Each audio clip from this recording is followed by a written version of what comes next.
Why is McDonald's the world's largest fast food chain? The answer is simple. It's not because they sell hamburgers. It's because they lease land. In 2023, roughly 60% of corporate revenue came from franchise income. The bulk of that, real estate rent. This is fundamentally different from the restaurant business of company-owned stores. Why does this matter? This slide explains everything. McDonald's purchases land for franchise locations or secures it through long-term contracts. Then they lease that land to franchisees. This rental income forms the core of their profits. Company-owned restaurant operations are vulnerable to ingredient costs and labor expenses. Franchise income has relatively higher profit margins. Real estate rent is the true profit engine. Franchise income accounts for roughly 60% of corporate revenue. This isn't a food company. This is a real estate company that sells hamburgers. McDonald's financial reports over the past decades demonstrate this reality. This isn't speculation. It's the result of decades of franchise model expansion. And this is understandable. The numbers tell the story. Follow the annual reports. Now you can understand the truth about McDonald's. Today I'll show you that data. In 1954, Ray Kroc discovered the McDonald Brothers restaurant. The following year, 1955, he opened the first franchise location. But the initial franchise expansion hit rough waters. Traditional franchising depended on product sales. When sales dropped, so did revenue. In 1956, the turning point arrived.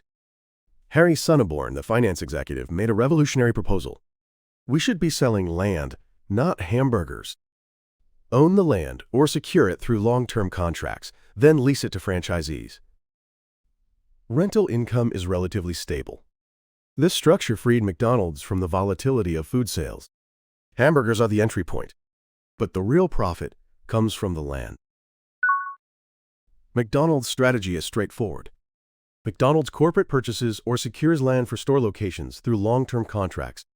They own roughly 55% of the land outright and secure the remaining 45% through long-term lease agreements. Franchisees rent that land. Franchisee payments consist of royalties and rent based on property conditions.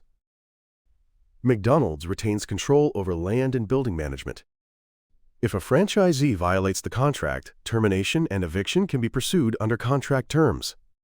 This structure gives McDonald's overwhelming bargaining power. Franchisees cannot operate without the land. McDonald's skillfully exploits this dependency. In recent years, McDonald's has continued its strategy of increasing franchise ratios over company-owned operations.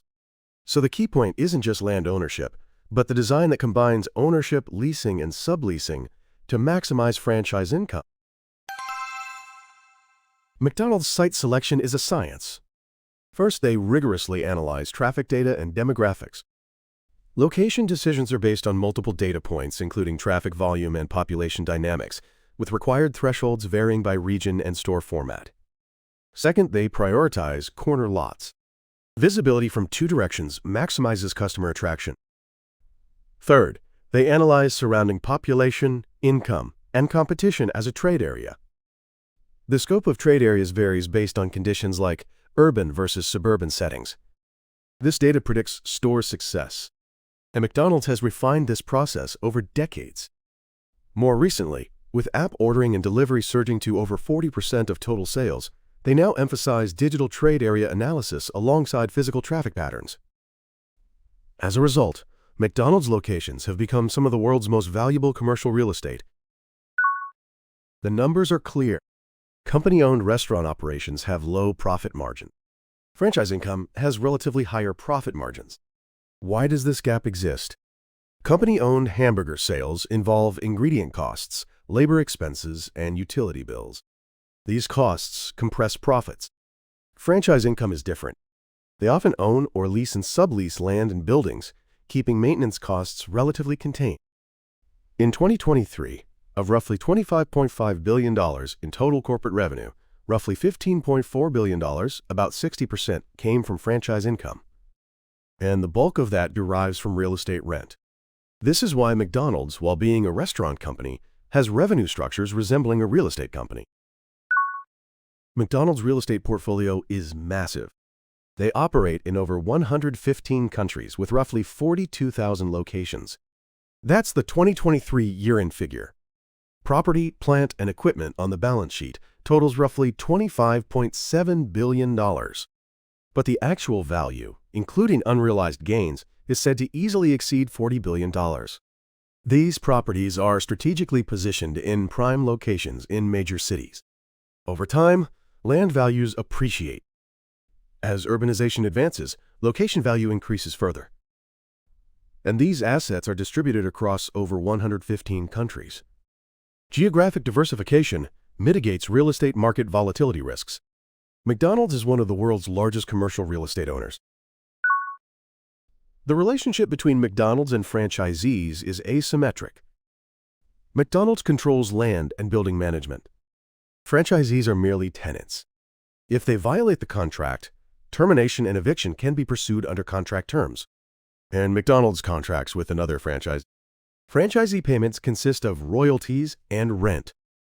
While rent can fluctuate based on contract terms, it tends to be more stable revenue than company-owned store sales. If a store succeeds, McDonald's revenue increases.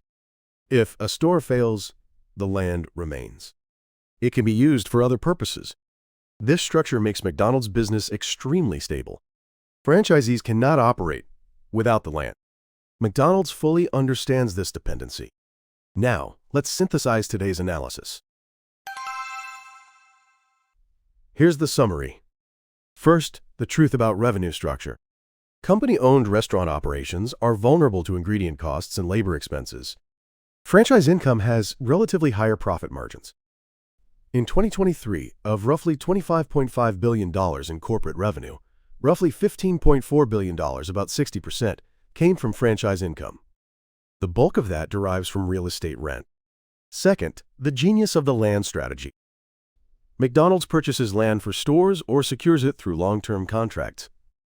They own roughly 55% of the land outright and secure 45% through long-term lease agreements. By leasing to franchisees, they secure stable rental income and can respond under contract terms. This structure generates overwhelming bargaining power.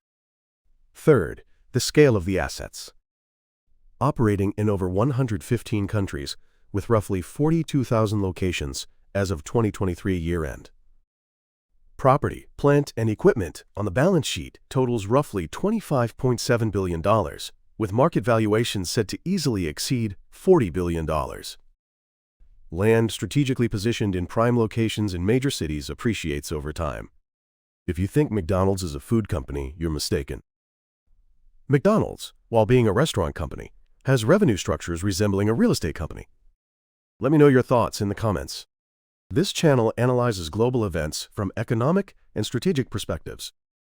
Not superficial explanations, but structural mechanisms.